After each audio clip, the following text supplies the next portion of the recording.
తెలంగాణకు పెట్టుబడులే లక్ష్యంగా సీఎం రేవంత్ రెడ్డి విదేశీ పర్యటనకు వెళ్లారు. 14 రోజుల పాటు అమెరికా, దక్షిణ కొరియాలలో సీఎం పర్యటించనున్నారు. ఆగస్టు 14వ తేదీ వరకు విదేశాల్లో ఉండనున్నారు. పర్యటనలో భాగంగా పలువురు వ్యాపారవేత్తలను కలవనున్నారు. తెలంగాణలో పెట్టుబడులకు ఉండనున్న అవకాశాన్ని వివరించనున్నారు సీఎం రేవంత్. అమెరికాలో పలువురు వ్యాపారవేత్తలతో ప్రభుత్వం ఒప్పందాలు చేసుకోనుంది. అసెంబ్లీలో తనను కావాలని బీఆర్ఎస్ ఎమ్మెల్యేలు టార్గెట్ చేశారని విమర్శించారు ఖైరతాబాద్ ఎమ్మెల్యే దానం నాగేందర్. హైదరాబాద్ అభివృద్ధిపై తనకు మాట్లాడే అవకాశం వచ్చినప్పుడు బీఆర్ఎస్ ఎమ్మెల్యేలు ఆటంకం కలిగించారని అన్నారు. బయటకు చెప్పలేని పదాలతో దూషించారని ఆరోపించారు. సీఎంను తనను కించపరిచే విధంగా మాట్లాడడం వల్లే సహనం కోల్పోయి అసెంబ్లీలో ఆ వ్యాఖ్యలు చేశారని వివరణిచ్చారు. హైదరాబాద్ పరిధిలోని గోల్కొండ ఇబ్రహీంబాగ్ లో కారు బీభత్సం సృష్టించింది. రాంగ్ రూట్ లో వేగంగా దూసుకొచ్చిన కారు బైక్ ను ఢీకొట్టింది. ప్రమాదంలో బైక్ పై వెళుతున్న చిన్నారి మృతి చెందగా చిన్నారి తల్లిదండ్రులకు తీవ్ర గాయాలయ్యాయి. కారులోని వ్యక్తి మద్యం సేవించున్నట్లు స్థానికులు గుర్తించారు. సమాచారం అందుకున్న గోల్కొండ పోలీసులు ఘటనా స్థలానికి చేరుకుని కారు డ్రైవ్ చేసిన వ్యక్తిని అదుపులోకి తీసుకున్నారు. ప్రమాదంపై కేసు నమోదు చేసి దర్యాప్తు చేస్తున్నారు.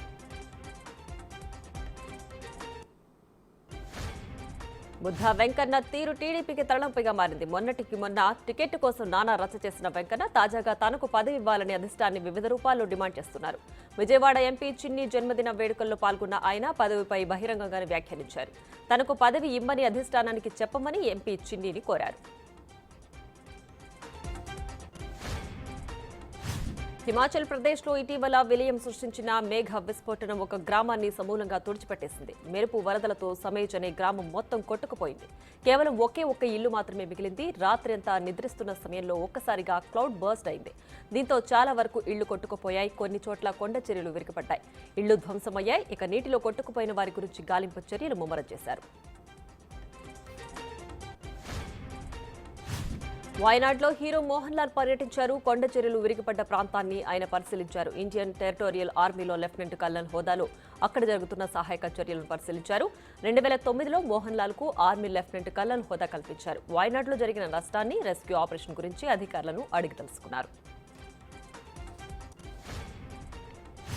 నీట్ యూజీ 2024ను మళ్లీ నిర్వహించాలంటూ ఆదేశించలేమంటూ సుప్రీంకోర్టు మరోసారి స్పష్టం చేసింది. నీట్ పేపర్ లీకేజ్ వ్యవహారంలో వ్యవస్థీకృత ఉల్లంఘనలు, అక్రమాలు ధృవపరిచేందుకు తగిన సమాచారం లేదని తెలిపింది.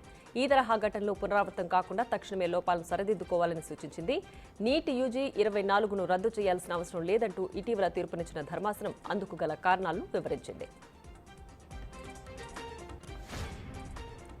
కార్గిల్లో ఈ తెల్లవారుజామున ఓ బిల్డింగ్ కూలిపోయింది. బిల్డింగ్ కూలడంతో 5గురికి గాయాలయ్యాయి. ఘటనా స్థలానికి చేరుకుని సహాయక చర్యలు చేపట్టారు రెస్క్యూ టీం.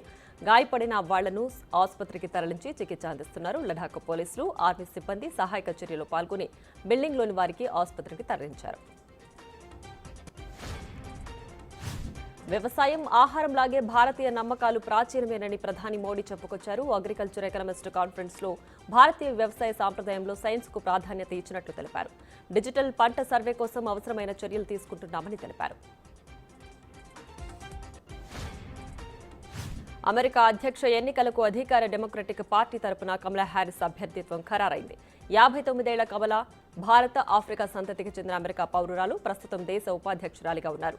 డెమోక్రటిక్ పార్టీ తరపున అధ్యక్ష అభ్యర్థిగా నిలిచేందుకు అవసరమైన ఓట్లను వర్చువల్ రోల్ కాల్లో పార్టీ ప్రతినిధుల నుంచి ఆమె పొందారు. డెమోక్రాట్ల అభ్యర్థిగా అధికారికంగా ఖరారవడాన్ని గౌరవంగా భావిస్తున్నట్లు కమలా తెలిపారు.